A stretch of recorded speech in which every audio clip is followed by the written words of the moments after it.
আসসালামু আলাইকুম বন্ধুরা, সবাই কেমন আছেন? আশা করি ভালো আছেন। আমরাও আলহামদুলিল্লাহ ভালো আছি। আজকে চলে আসলাম আরও একটি রেসিপি নিয়ে। আজকে বানাবো আলুর চপ। তো এর জন্য আমি আলু সিদ্ধ করে ছিলে নিয়েছি। এখন আমি এগুলোকে হাতের সাহায্যে আলু ভর্তা করে নিব। এরকম ভেঙে ভেঙে তারপরে সুন্দর করে মাখিয়ে নিব। এটা আলুটা আমার মাখানো হয়ে গেছে। এখন এর সাথে আমি কিছু উপকরণ মিক্স করব। প্রথমে আমি একটা পেঁয়াজ কুচি দিয়ে দিলাম এর মধ্যে। এরপরে আমি 1 চামচ চিলি ফ্লেক্স দিয়েছি।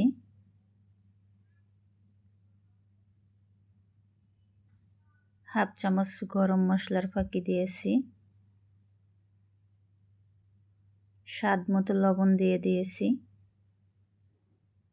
আর অল্প একটু ধনিয়া পাতা কুচি দিব। এখন এটাকে আবার ভালো করে সব কিছু একসাথে মিশিয়ে নিব।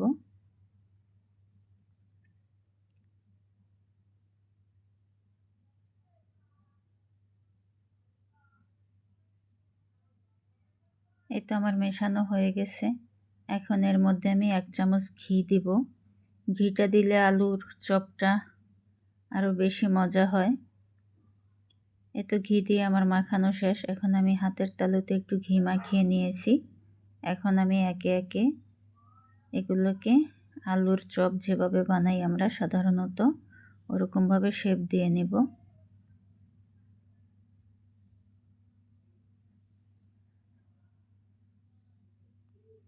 এতে এরকম করে আমি সবগুলো আলুর চপ বানিয়েছি, শেপ দিয়ে নিয়েছি। এখন আমি বেসনটাকে গুলিয়ে নেব। এর জন্য প্রথমে একটা বাটি নিয়ে নিলাম। বাটির মধ্যে আমি 1 কাপ বেসন দিয়েছি। আর এর মধ্যে আমি 3 চামচ চালের গুঁড়ো দিয়েছি। স্বাদ মতো লবণ দিয়েছি। আর গরম মশলার ফাঁকি হাফ চামচ আর হাফ চামচ লাল মরিচের গুঁড়া দিয়ে এখন এই শুকনো উপকরণটাকে ভালোভাবে মিশিয়ে নেব। মেশানো হয়ে গেছে। এখন এর মধ্যে আমি অল্প অল্প পানি অ্যাড করে তারপর এটাকে আমি গুলিয়ে নেব ভালোভাবে।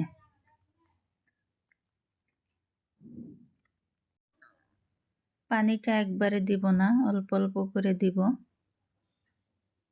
পানিটা একবারে দিলে বোঝা যাবে না যে হয়তো বেশি হয়ে যেতে পারে পানি।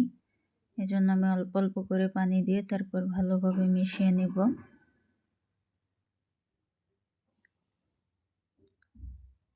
এই তো আমার মেশানো হয়ে গেছে। এটাকে আমি আধা ঘন্টা রেস্টে রেখে দেব মেশানোর পরে।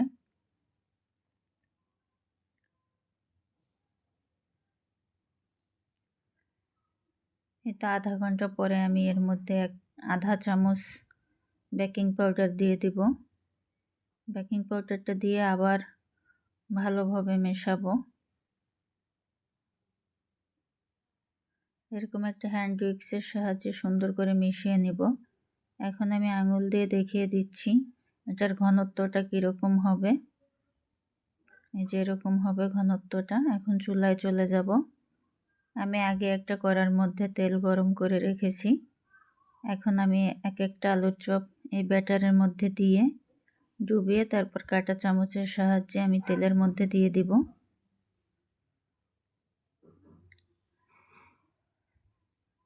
এটা আমি দিয়ে দিছি। এখন এই দুইটাকে আমি সাইড করে তারপরে এই পাশে আরও 3টা দিয়ে দিব। এতো দিয়ে দিয়েছি আমি। এখন এগুলোকে উল্টে পাল্টে ভালোভাবে ভেজে নিব। সুন্দর একটা কালার আসবে তখন আমি এটাকে তুলে নেব।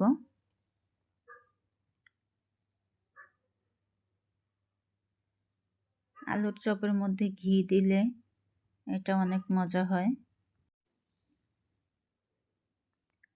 ভালোভাবে তেল ঝরিয়ে তারপর উঠিয়ে নেব। সেমভাবে আমি অপর ব্যাচও ভেজে নিয়েছি। এগুলোকে আমি তেল ঝরিয়ে উঠিয়ে নেব।